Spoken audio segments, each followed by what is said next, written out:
Welcome to another episode of Career Wisdom Walk, where I combine exercise and practical career advice that you can implement today. Today I want to talk about help, my workload is killing me. I spoke at a Women in Business event for my local Chamber of Commerce on this topic, and it generated a huge response from the women in the audience, just basically saying they felt like they were out of control with their responsibilities and their workload. And so I want to share some of the things that I shared there. I can't go into the same level of detail, but hopefully I will be able to provide enough information that you can get a handle on your own life if this is an issue for you. So before I start, I want to share a quote from Ian Thomas. He's an author, and he said, "Every day the world will grab you by the hand and say, this is important, and this is important, and this is important. And you need to focus on this, and this, and this." And it's up to you every day to yank back your hand, place it on your heart, and say, no, this is what's important. And first of all, how do you know what's most important? Well, first of all, holistically in your life, you need to know what your values are so that you can align your life and what you focus on to your values.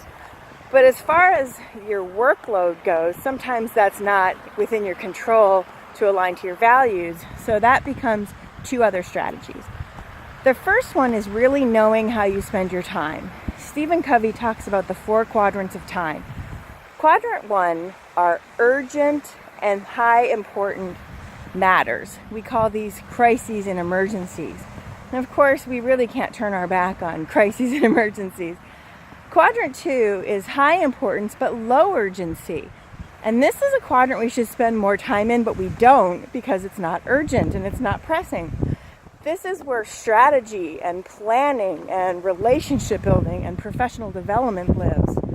Quadrant 3 is low importance but high urgency. This could be other people's emergencies or sense of urgency, and so it creates interruptions and busy work for you. Quadrant 4 is low importance, low priority, and I try to never spend time there. Those are what we call time wasters, and it's why I quit Facebook. My productivity went through the roof when I did that. So where are you spending your time? And are you spending time in quadrant 2, that high urgency, low importance quadrant, so that you're not creating more crises and emergencies because of lack of planning? You're not creating more interruptions and busy work because of lack of strategy. So kind of look at where you're spending your time and try to spend as much of your time in that quadrant 2, where planning and strategy and development and relationship building live. Now the third piece, this is around how do I manage my workload. So first of all, there are only 3 ways that you can manage your workload. You can have less work, reduce your workload. And you do that by delegating, eliminating low value tasks that you do, and saying no. And I'm going to talk about that in a minute.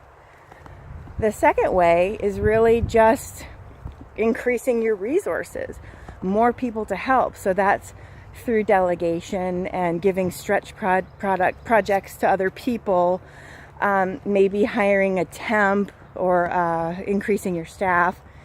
And then the third way, of course, is increasing your efficiency. So I automate things. I manage my meetings better by declining things I don't need to be going to. I keep my desk neat so I'm not wasting time looking for things.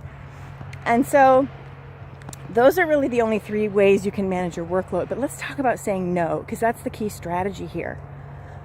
I remember one time complaining to my husband that I had too much on my plate. And my manager was just giving me these tasks. And he said to me, well, just say no. And I laughed. I said, I can't say no to my manager because she was very achievement oriented, and she didn't have kids, so she worked a lot of hours. And I felt that same pressure to work those hours myself. Well, he said, well, give it a try. And I said, well, what do you do? And he said, well, I go to my manager when he gives me something, and I say, well, he asks himself 2 questions. Is this in alignment with my goals? And do I have capacity to take it on? And so it could be that it's in alignment with his manager's goals, of course, but the really key question is, do I have the ability to take it on? If he does, he says yes. If not, he says, okay, here are the 10 projects I currently have on my list, and which project would you like me to temporarily put on hold to take care of this priority? And then he has all his projects and how much time he's spending. And then so he also would say, could this wait till next week when I have more time?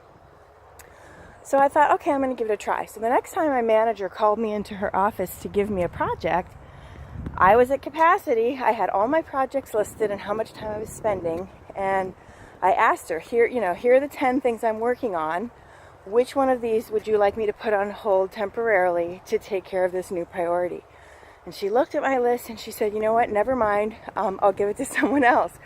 And that's what she did. And I had 3 people in my department that were working 70 hours a week regularly, and I was working 45 because I was very proactive with this management strategy of my time, but also knowing what I had on my plate.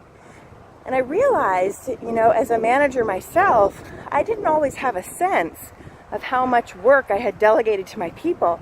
So I would tell them, I need you to raise your hand and tell me, whoa, like I'm at capacity.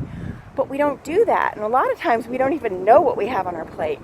So it's very important to be very proactive in knowing what you've got on your plate, how much time it takes, and then saying, what should I put on hold to take care of this new priority?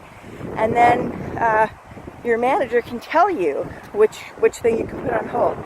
Now, if you have a manager that says, all 10 things are important, that's actually not true. You can't have 10 equal priorities. So then you can say, okay, which one of these things, if they weren't completed this week, wouldn't hurt the business? And that's a way of helping them have a more accurate assessment of priority.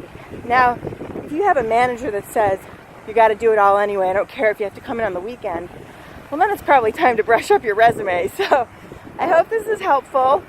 And if you like this career tip and you'd like to see more, subscribe to my channel.